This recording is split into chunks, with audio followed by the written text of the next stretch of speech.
So what we want from each of the groups is to have one intervention you agree on, and put the intervention on the flip chart, and then once you're done, you can pitch it to the panel. Jeff, Dimo, and Phil will give you comments and feedback. Okay? Yes, Jared? So not just the model, but the details about the intervention as well. We want to see one model one causal model for team, and then where you want to intervene and what is the intervention. 3 things. One model from each group, where you want to intervene, what is the intervention. 3 things from each group. Yeah? Thank you. And the flip charts are here. You can go to them.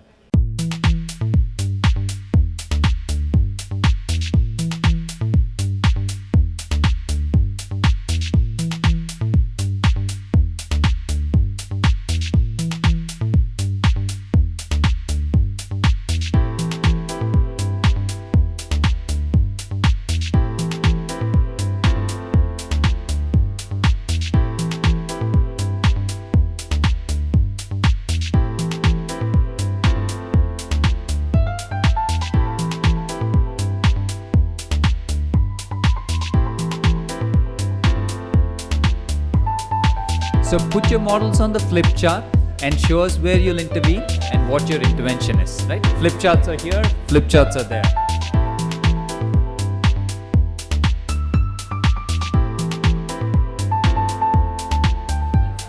So we'll walk to your respective charts and then you guys can pitch. I'll pass over the mic, right? You couple more minutes and please wrap it up, please.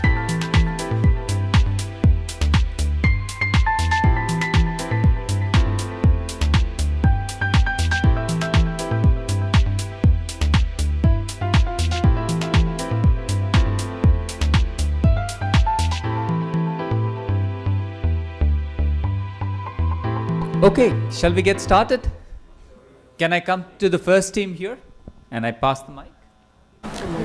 Okay, and could I get you guys to gather and we'll get Dimo, the panel to come over and look. The panel will go through the room, listen to the pitches, and then give you integrated feedback and comments, right? They'll always ask clarification questions and questions. Henrik and team, was easy. So we look at the entrepreneurial success as a greater resource acquisition, and we base our project on the propositions suggested by Zot and Hui in their ISQ 2007. That symbolic action, taking certain symbolic actions, for instance, displaying greater credibility, connections to better connections to stakeholders, etc., will lead to increased legitimacy of the venture, which will result in greater resource acquisitions. They did their inductive study for the setting of venture capital. So we want to look at crowdfunding setting and to see, first of all, as a type of investment, does it work the same way? And so we either test their theory, and if we find an opposite result, then we say that in crowdfunding it works differently. And we want to intervene at the stage of symbolic action, so we want to change whether, through our intervention, to change whether the nascent entrepreneurs take these symbolic management actions or they don't. So we choose as our setting Kickstarter platform, and the people who have profiles there are required to create a video. So there is a standard instruction how to produce a video, and what we suggest is to to have this as a control group, but to add 2 groups more with treatment. One group more will get extra paragraphs in those instructions, which will tell them how to, which are the kinds of symbolic management actions they can do, like for instance, like zoom in to the deploy to the MBA degree on the wall behind the person giving this video pitch, etc. And another group will receive some extra paragraphs about just public speaking and how to better speak in front of the camera, etc. And then we want to measure, so assess the videos after they created those videos with different instructions. First to count how frequently did they use the techniques suggested in the videos, and if they used those techniques, did it lead to the greater resource acquisition here, increased percentage of goal achieved, or increased speed and speed with which they achieve their goal. Okay. Thank you. Any clarification questions?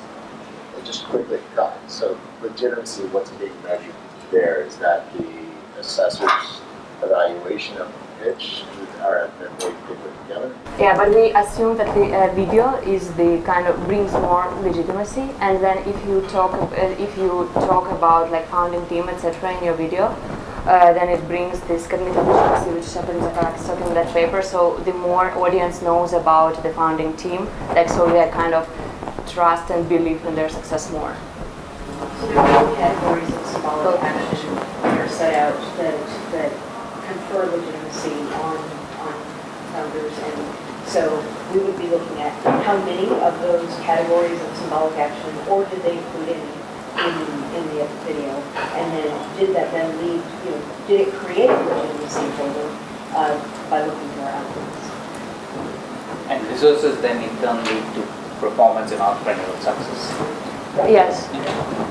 So what's the no argument that serves as the baseline for this design? First, I think that this is a kind of phenomenon-driven thing, which can result in two types of insights. So either we see that symbolic actions. So first of all, what we want to see is crowdfunding the same as venture capital setting, which we do not know yet. And there is literature in crowdfunding which suggests that it's different, right? They will have a specialist. I thought we were saying that this treats VCs the same. It assumes that the impression management for VCs would be the same as for crowdfunding. But we don't really know. Like it's empirical question. And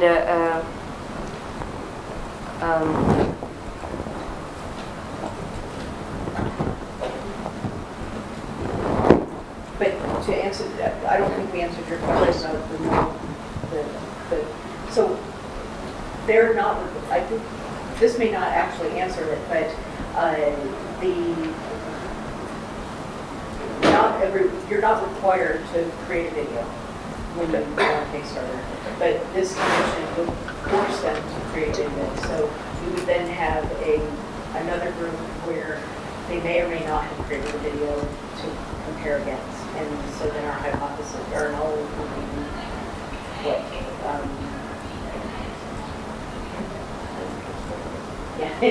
So yeah, I guess the point I'm trying to push is that what is normal? What's normal at the conceptual level? yeah, in any study that you're going to conduct, there has to be a baseline, and then some contrast that you're going to introduce. That's why the basic standard is, and then you have two treatment points on the more the impression management. We talk about the others on the more Public speaking. You're assuming that if you don't give them the extra instructions about small things, yes, they're not going to do it. But that's it's a randomized setting, right? Even at least what we were taking as an example, the study by Michael Fraser, when he was either not, he had a group without training, a group with standard entrepreneurship training, and a group with proactive mindset training. Of course, even in the group without any training, there can be people with proactive mindset from childhood. But because it's randomized, we don't expect that there will be more such people who know who know these video tricks. because you assess videos, it's not an assumption. You can actually see whether they do it. Or not, even in that group. You can measure the mechanism there. We'll go to the next one. The first group always gets the extra impressions. Yes. Thank you, that was very Thank you. Would you be so kind to pass the mic, sir? We'll walk around.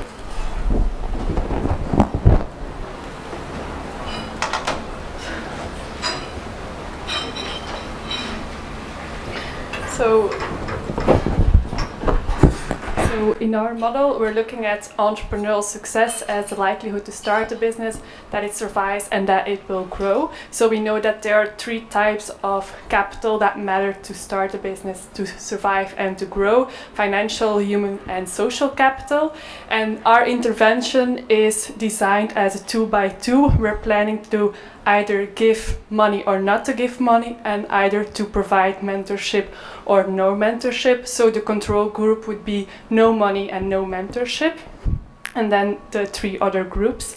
So we're intervening on all 3 factors, and then the idea is to do this intervention with business undergrads, and then to look at who starts a business, who survives, and who grows their business.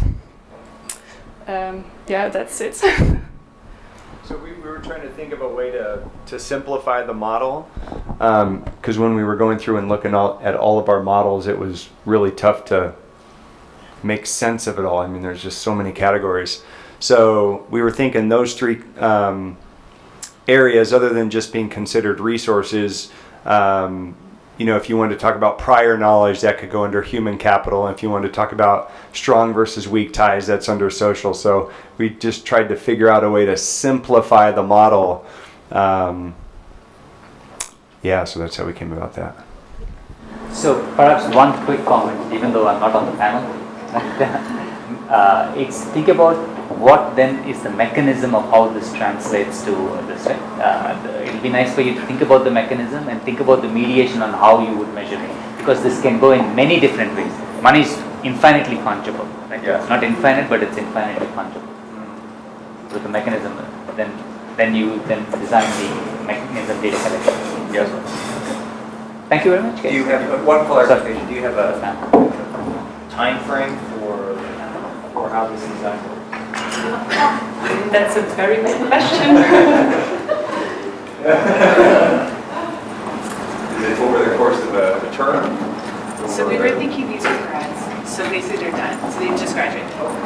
So it's not defined by like the school. Yeah, so just, I mean, the reason we started with business grads is because we thought undergrads is because they're sort of like clean as far as experience, you know, it's kind of maybe similar level. And sorry, yeah, total experience. And but the time thing is a very good question because we actually didn't think about that, but it's not defined by semesters. Thank you.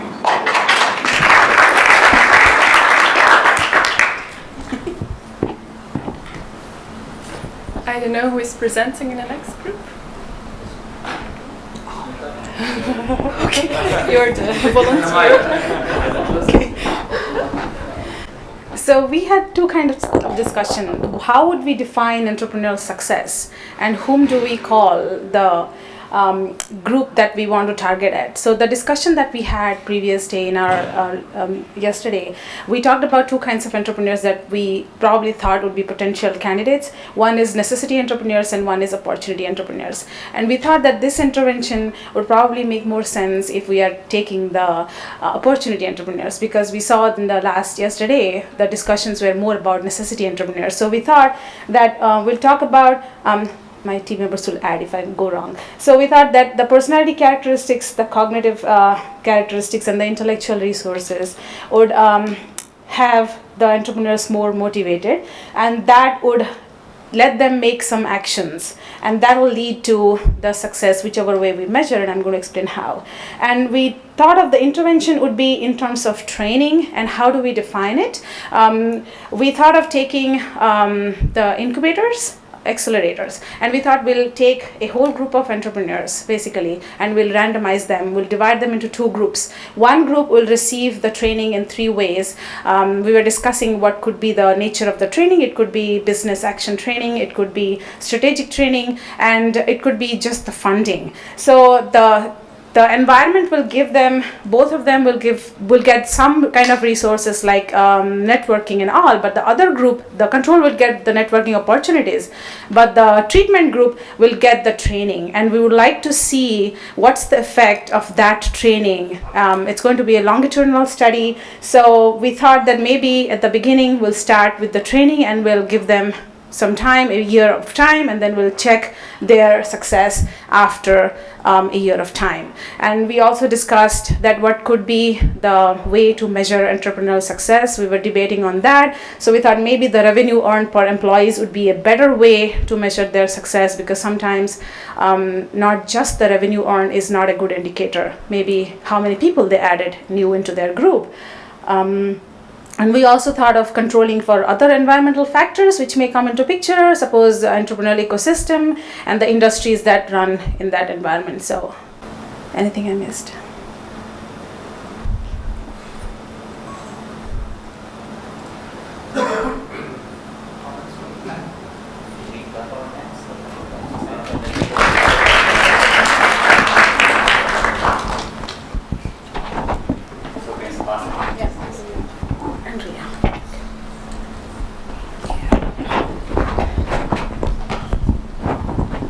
Okay, guys, I have good news. In 20 minutes, we figured out how to make entrepreneurs successful.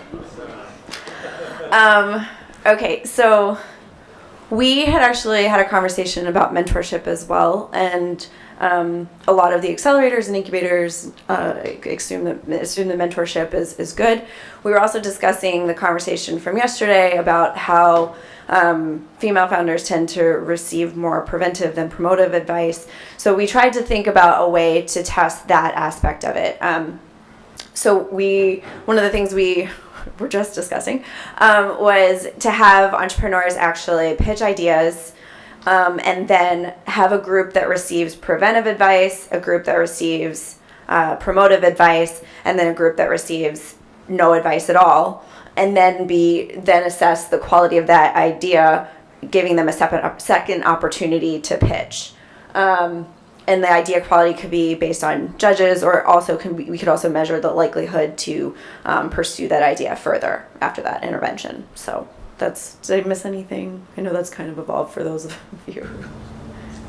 And the people who are presenting the ideas are all women or mixed? We didn't actually discuss that, but And those who are giving the advice, all men or mixed? it would be the same person, just to control that factor. So, yeah. So basically, the entrepreneurs could pitch individually, submitting the video or however, receive the advice from the same person, but that person would be instructed to give one set of entrepreneurs preventive advice, one set of entrepreneurs promotive advice, and then that one set would not receive any advice. That's it.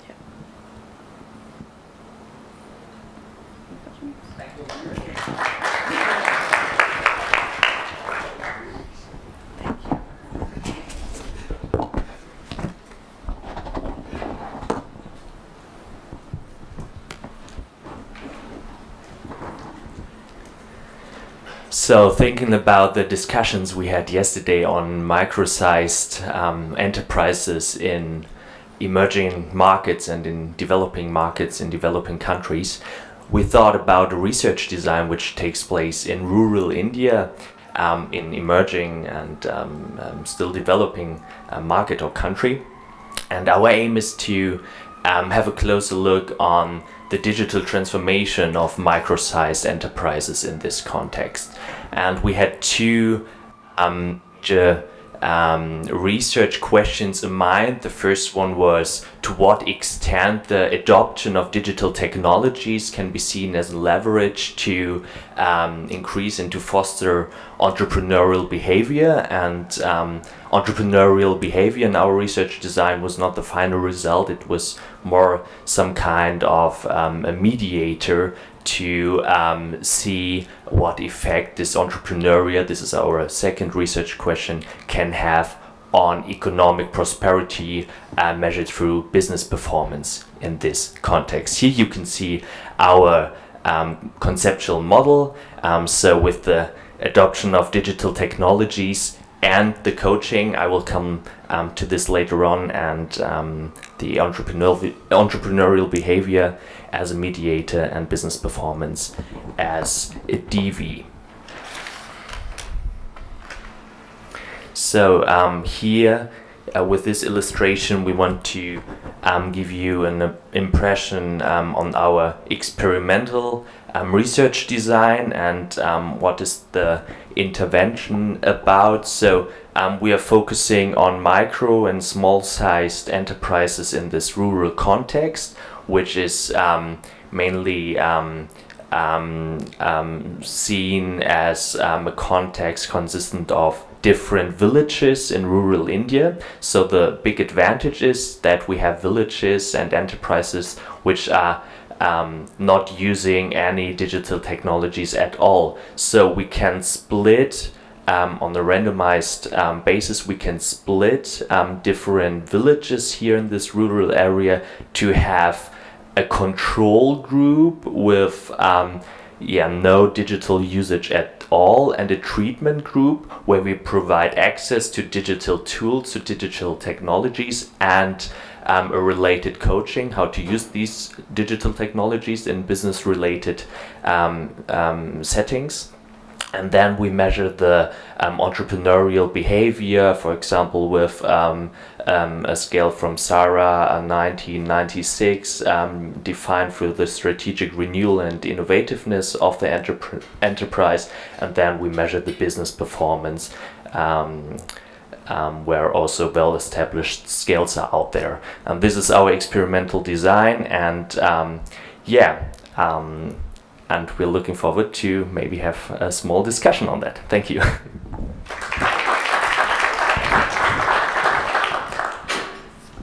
I'll step up wherever you like.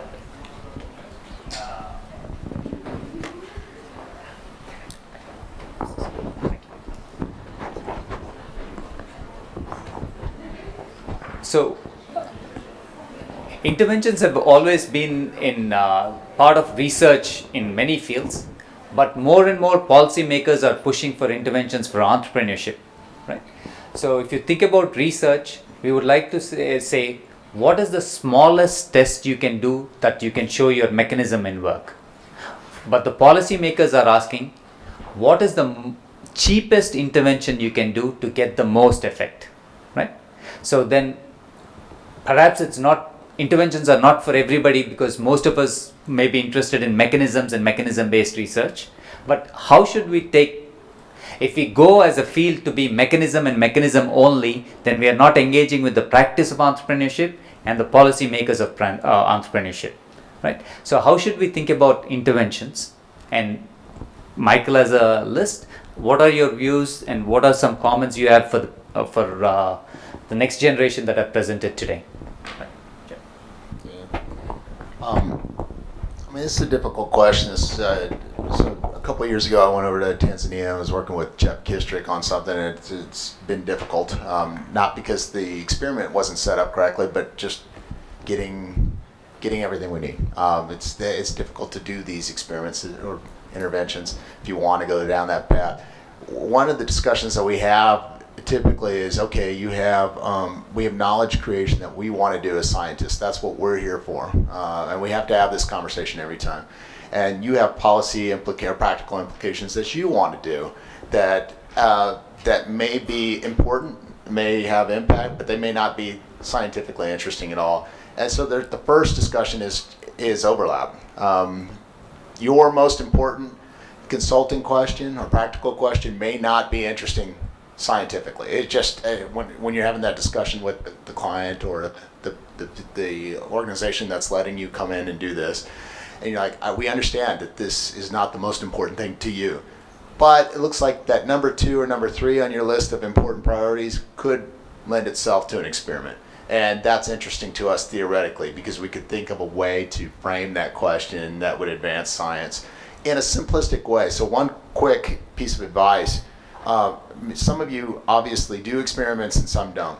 The one thing about experiments is it's just hard to have all the pieces you want. You have to go extremely simple. So you need to think like this and this, even though you want to maybe tell a story like this or this, because you just can't get. You're not going to be able to get to that level of complexity with the experiment. So you have to get to a very simple effect. And it requires distilling and stripping everything down to the core essence of that causal connection. And then you can build back up. But the first thing I would suggest, just really quickly, is research question. What is it? and I'm not talking with constructs and science. I'm talking practically. What are we talking about? And then you can talk about why it is meaningful in a scientific way. You know, like here's the constructs it's going to inform. But the first thing you got to start with is just a simple question that we think this is X causes Y, and then what's that working hypothesis? And then you can get into here's the alternatives we have to rule out. And that's the part where people fail regularly, is thinking of every alternative explanation for why X causes Y, other than the one that you want to study, and figuring out how can I design that away in some way, shape, or form. I think some of the designs were getting at that. I realize you had zero time to do this. I've had, there's times when we've had conversations for 2 hours with the doc student. We're not even anywhere near this right here. So, and much less negotiating at a table like with what entrepreneurial success is. I think we could be here for the rest of eternity just on that alone. So I thought it was a fantastic job in that regard, but I'm going to turn it over for Dimo's insights. Thank you, Jeff. I'm not going to repeat what Jeff has just said, because I agree. I would like to add to that a slightly different take. First of all, I was very pleased to see a whole range of different interventions and different aspects of success. It's great to see the diversity. And so in this intervention setting, I was thinking as I started going through the pictures, and it's something that amplified. About what I would call a bit of a blind spot in the intervention space. So the fundamental assumption in all of the presentation is that we're looking for the comparison between intervention versus no intervention, right? So that's the comparison, and we're assuming that the two categories that we're comparing are relatively homogeneous. Well, you could say, the randomization takes care of that, but I might argue that there's going to be variation in how the intervention is done. So what is masked behind the idea? So if we say we're providing training, simply because we're providing training, we think that all trainings are the same. But good training and bad training are both training, and they would both count as training. So strategic renewal behaviors, we can do the scale. Am I doing these behaviors? Yes. But if I'm doing them badly, I would also answer yes. And if someone's doing them well, they would also answer yes. So what happens is we have this sense that if we provided training, if we talk to people about symbolic management, or if we've given intervention with mentorship is another area, we've provided mentoring, but there are good mentors and bad mentors. There's good advice and bad advice when it comes to the preventive promoting. There's good... Here was coaching. There's good coaching and bad coaching. And so what the blind spot is, intervention aside, there's a whole research area in how an intervention is done. And incidentally, if it's training, what makes training effective? Well, it's the whole area of our area of teaching. This is a design area. What makes something work? And that's a completely different. Now, Jeff said something may not be scientifically interesting. Usually this stuff is not scientifically interesting because it's a completely different area. But this is where there's actually quite a lot of work. It comes under the name of design science, for instance. How should we do the training in a way that works? So once we're convinced the training we have the best way to deliver the training, then we do the intervention when we deliver the training. So in the current guidelines for assessing the impact of grants, there is a section. There's currently a big initiative going on in the UK where they really all for randomized control trials. They think of that as the gold standard. But there's two categories of funding that you can apply. One is where you do randomized control trial, but the other one is where you do a pilot project. And the purpose of a pilot project is to design an intervention to figure out what's the mentoring that you want to do, rather than recruiting different mentors, but you have no control of how do they do the mentoring. There's quite a lot of diversity. Once you figure out what's a good way to do it, then you do the randomized control intervention. So it was something that struck me in every single one, that hidden behind the word training or coaching or symbolic management and that, we think that all instances of that are the same, but there's a way to find the best way of doing something. So that was my take. I gotta hit cleanup here. So in the spirit of facilitation, and if you're familiar with this improv exercise of spurring creativity, I'll say yes, and affirming what Jeff and Dimo have shared so far, and I'll just share a couple other points to reinforce and complement what's been said so far. So first of all, recall Howard's talk yesterday about writing as if you don't have data. When you're designing experiments, you could be in that position to be much more imaginative as a researcher and as a scientist.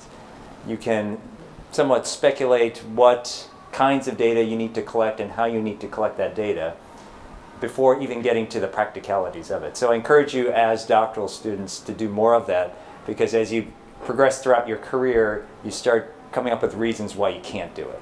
So while you're in the doctoral program, nurture that creativity, that imagination for how you would design a study and the different components of that study, and then figure out the practicalities afterwards. The second point I wanted to mention is building off of Dimo's last point, and kind of coming back to my first comment with this group here of really understanding what the null baseline relationships are. I think that's one of the most critical pieces that you need to figure out as you design your study and conduct your study, and then you write up your study.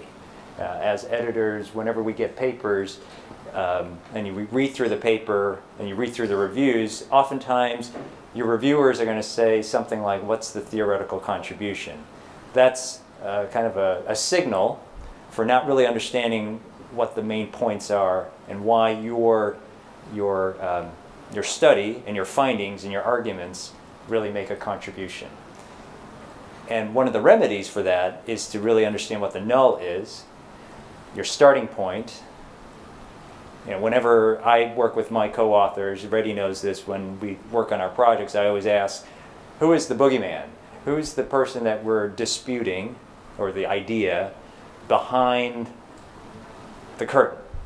And if we understand who the starting point is, or what the starting point is, then you can develop the counter-argument, the counterintuitive insight that will allow you to craft the contribution. So as you think about your interventions, first think about what's the null, the baseline that conventional wisdom would affirm, and then what will the intervention do to help you expose or shed light, to bring new insights into that particular area that you want to study.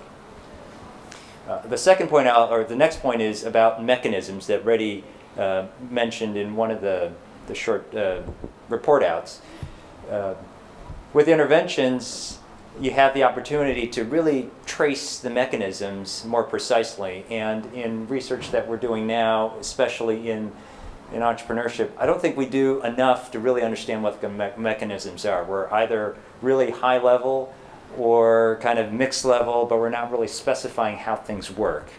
And so I encourage you to be imaginative about how you can connect the dots a little bit more explicitly, because then you can translate that into policy.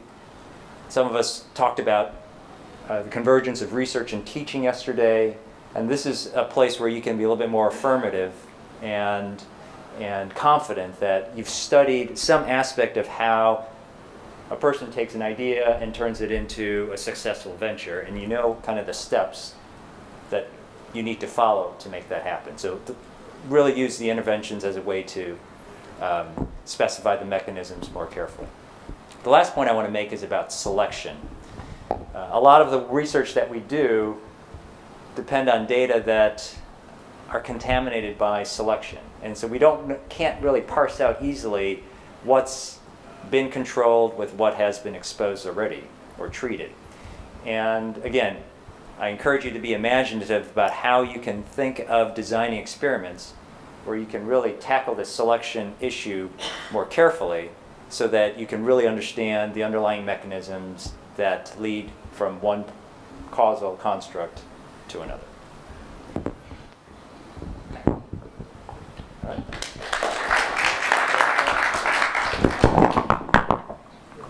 Do you want to do Q&A or? Yeah. So, if you have any questions, please. when you're doing causal relationships, how do you, if you don't know, I mean, you have to assume, I guess, some things about what those are. But how do you actually find out? You don't want, I don't know what the question is. Well, how do you, if you think it goes here to here, but you're really testing that, because we don't necessarily know, then how would you set that up in an experiment to find out what those are? Well, I imagine you wouldn't, you can't really set this up in one experiment. So you would, you can think of this as a series of experiments. I would think of a hierarchy. Let's say, I mean, ultimately we want to do things that work, right? So we want so we have to. So if they do work, right, that's great, and we can write it. But the more interesting case is what happens when we do an intervention in good faith and it doesn't work. And this is where we have three levels that we have to. The first level, maybe we did the intervention wrongly. That was the essence of my comment. The second one is maybe somehow we had the wrong people to do the intervention with. And then the third level is maybe the whole model of the intervention is. So we have to decide on the basis of non-findings which of these three things. How do you eliminate them? One by one. And at some point we're going to get to the model, but we have to keep all three in mind. To be able to eliminate and isolate the reasons. Yeah, I was just going to add one thing about the intervention. I mean, I don't know if this speaks to your question, but a lot of times when you're going into, say, developing context and you're wanting to see what works, just even figuring out what intervention might be a good starting place. I love to look at, there are still success stories even within a space that there shouldn't be any, perhaps, I mean, that according to what we would expect in the environment, there wouldn't be a success, and there are some. And I love starting there inductively before I even begin going into theory and just figuring out, okay, why is that the case? With the assumption that down the road you want to go deductively and you want to test that mechanism and you want to do this intervention, but I wouldn't even start with theory, quite honestly. I want to first know what's going on, and then I'll worry about the literature and find out what's out there, because somebody's always talked about whatever you want to talk about. But that's the most productive way, rather than just to randomly come up with some theory and start trying to test it. I think that would be fine if we were in psychology, but we're not. We're in entrepreneurship, and if I really wanted to help people, then I don't need to recreate the wheel. I want to see what's working and then leverage that, and let's see if we can amplify that and help people on their own terms. And so I think there's an ethical component there that you need to start, first of all, with the people that are actually facing the problems and find out what they know and begin there, or else we start to look like every other USAID failure that was, come in top down and tell people what they should be doing for a living or how they should be thinking. And so that's just a quick ethical statement. I think a lot of governments are getting behind this, and that's great. Money's going to be there, but be careful, because it's really easy to start thinking you know better than the people that live there. Man, talk about arrogance. So just be careful on that front, because we're scientists, yes, but it's supposed to serve. Not, they don't serve the science. We are there to serve and help them, is the idea. Yeah. In the spirit of that comment, because intervention is ultimately judged statistically, and statistics ultimately depend on numbers. Numbers therefore require metrics. We tend to reduce fairly complex things into metrics. I'd just like to plug a book that I just read. It's called The Tyranny of Metrics. And some of the things, some of the implications behind. Yeah. It's a very nice book. So in other words, to use an expression, we sometimes tend to forget that we have a model of reality, and by focusing too much on the metrics, we replace the model of reality with the reality of the model, and we live in the reality of the model, forgetting that the model was supposed to represent reality. And this is where it gets a bit interesting. Go ahead, Steve. So sometimes in this type of scenario, a null finding is the interesting part, might be the interesting part. But statistically, it's very difficult to prove a null finding. I mean, you can prove that you had power by one of your interventions shows a finding does it. But I'm just curious if you have any other suggestions about if you suspect a priority that a null finding might be the interesting thing, and how you might design an experiment specifically to test a null finding. I guess creatively, I would try to flip that out. I'd try to make that an inverse story in some ways, to turn the negative into a positive. So how can you restate that in a positive claim way rather than, I expect nothing to be found? Well, here's how, and instead, all the literature suggests that this will happen. Instead, I expect this, that. And so I would figure out a way to say that as a positive claim. I think it's a matter of language and a matter of framing, largely. Because you're not saying nothing's going to happen. Maybe you are. Maybe you're saying, if we intervene, it's not going to happen at all. Maybe you're like in the Easterly camp, and it's better to just leave people alone, or I'll just give them cash, and that would be more productive. Well, then that could be a positive claim. I'll give this group cash. There will be no intervention. I will not tell them how. They will receive no training, and I expect them to perform better than these people that are going to listen to me because because I don't know what I'm doing. I'm there to infect their minds with misinformation or whatever. If that's your claim, there's going to be a manifestation of that alternative claim, right? So I think you just need to frame it that way. You don't want to think, you're not against training per se. You're going to have to offer an alternative to some extent, and that can be your positive claim, and you can go down that path of framing the study in that direction.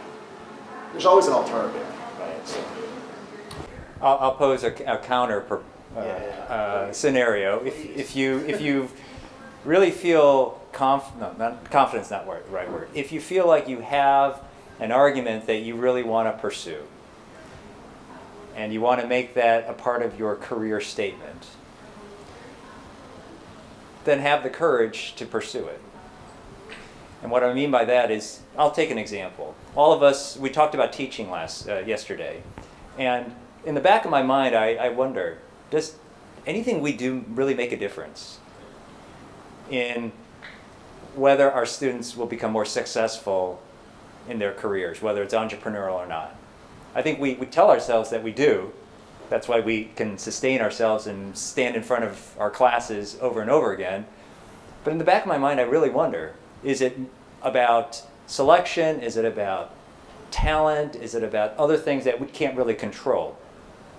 And so if I want to embark on this kind of curiosity, then again, going back to my statement about the null would be training does matter, teaching does matter, education does matter, and I'm going to try to find situations where it does not. So you're taking on the big Goliath here, and if you really are vested in that kind of an argument, then have the courage to go for it and tackle those big questions. But you got to be careful about it, obviously, since you're going to get pushback from the status quo, questioning whether you are in fact true, or your findings are true, your arguments are true and thorough enough. But if that's something you really care about, then I encourage you to be bold and to go for it.